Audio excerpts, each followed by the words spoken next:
Drage gledalke, spoštovani gledalci. Starši se v želji, da bi svojemu otroku nudili najboljše, občasno sprašujemo tudi, ali smo dovolj dobri starši. Kako biti dober starš, smo se pogovarjali s stažistko družinske in zakonske terapije Frančiškanskega družinskega inštituta Tatjano Sagernik Kovačič.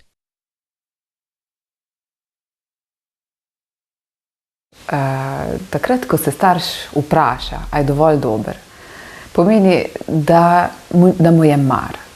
Da bi rad nekaj malo več, da ga skrbi, a dela dovolj dobro, a je sprejet, a dovolj poskrbi za otroka. Verjetno to že nakazuje, da bi rad nekaj boljšega. In že samo to vprašanje, če mu roji kdaj po glavi, pomeni, da je dober starš. Ali so dobri starši tudi otrokovi prijatelji? To večkrat zamenjujemo. Res je, da moramo biti do otrok prijazni, ljubeči, kot do prijateljev. Ampak ne pomeni pa, da moramo biti svojim otrokom resnično prijatelji. Ker kaj se zgodi? Če, recimo konkreten primer, 15-letna hčerka kadi cigarete, pride mami domov in jo vidi in reče, se sem vedela, kadiš in sploh, in da ti ne boš tega skrivala pred mano, dajmo mi skupaj kak cigaret pokaditi. In grejo na balkon in dajmo še kako morda reči čez očeta še mogoče se kaj takega pridruži. Kaj se zdaj tu zgodi? Lahko hčerka res dobi super prijateljico, tako dobro prijateljico, kot je nobena druga ne more tega nuditi. Ampak hčerka zgubi mamo. In kdo je bo mamo nadomestil? Kaj je pravzaprav funkcija dobrih staršev? Jaz bi rekla, to je take 3 osnovne korake, ki bi bilo mogoče najlažje razumeti. Prvi veri otroku verjeti. Karkoli reče, karkoli hoče pokazati, na kakršenkoli način mu je treba verjeti. Pa čeprav se to sploh ne sklada z našim prepričanjem, ampak to je naša dolžnost dobrega starša. Druga stvar je, da ga sprejmemo. Pomeni, da ga tako dolgo poslušamo, sprašujemo, želimo vedeti slike, občutja, da v popolnosti razumemo, o čem govori. In da se tudi uživimo v njega, kako mu je.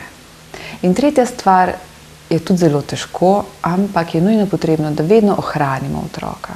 Ohraniti pomeni, da karkoli pove, tudi če reče, mami, ukradel sem, šel sem v trgovino in sem ukradel, so vsi že tudi, ampak jaz sem tudi. Tudi takrat je treba ohraniti otroka, njegovo dostojanstvo, ohraniti, ga ne žaliti, ga ne obsojati, ampak iskati drugo pot ven iz tega.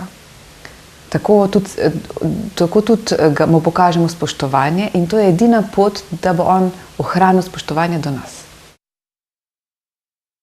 Koliko ljubezni je dovolj? Ali je sploh možno, da lahko svojemu otroku damo preveč ljubezni? Če je ljubezen res to, kar ljubezen je ne moramo dati nikoli preveč. Res pa, da imamo različne razlage, kaj je to ljubezen. Recimo, že v najzgodnejših obdobjih otrok pogosto se srečamo s tem stavkom, joj, pa njega toliko imeti v rokah, ko so še ti naši dojenčki.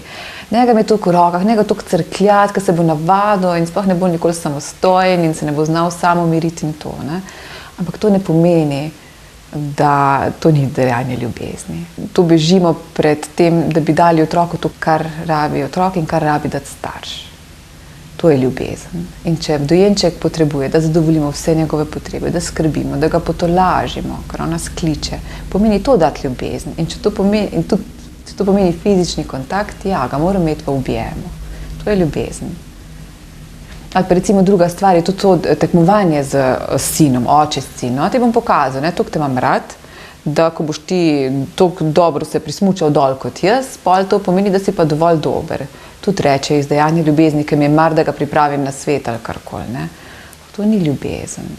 To je kljub vsem eno zavračanje, eno sramotenje tudi. V tem primeru pa je, če si to razlagajo, kot da je to ljubezen, tega pol je takoj preveč. Ampak to ni ljubezen. Kaj moramo svojega otroka naučiti, da bo pripravljen za svet odraslih? S katerimi vrednotami in znanji ga je potrebno opremiti? vrednote, znanja, nikoli jih ni dovolj. Ne? To imamo že polne knjige vsega, to. Ampak resnica je res ta čisto enostavna, je to, da mi otroku lahko damo, kar pač zmoremo in kar znamo. Vsega mu ne moremo dati. In to je recimo tudi dober primer to, da se ne trudimo biti popolni starši. Ker če je doma vse popolno, če pobrišemo še preden se polije, če umaknemo še preden se razbije, če potolažimo še preden se otrok razjoče, pomeni, da sploh ne dobi pomembnih izkušenj takšnih, kot so. Ne ve, kaj je vzrok, kaj je posledica in kako se stvari umirijo. In tu doma je lahko popolno, ampak zunanji svet pa ni popoln. Zato je dobro, da smo doma taki, kot smo, kar rabimo, da smo ranljivi, da smo žalostni, da smo jezni, da smo besni lahko ena drugega in kako se ti stvari umirijo. In kako lahko on sam pri sebi ohrani ta notranji glas, da je dober. To pomeni veliko spodbude, veliko pohvale in veliko ene podpore. In tudi, če smo popolni starši, je tudi še en drug problem, da nas otrok nikoli ne bo mogel doseči. Otrok pa nas mora preseči, ne? To je tudi njegova naloga. To ne pomeni, da mu moramo popuščati. Pogovor o današnji temi bomo nadaljevali tudi naslednjič. Vidimo se v četrtek.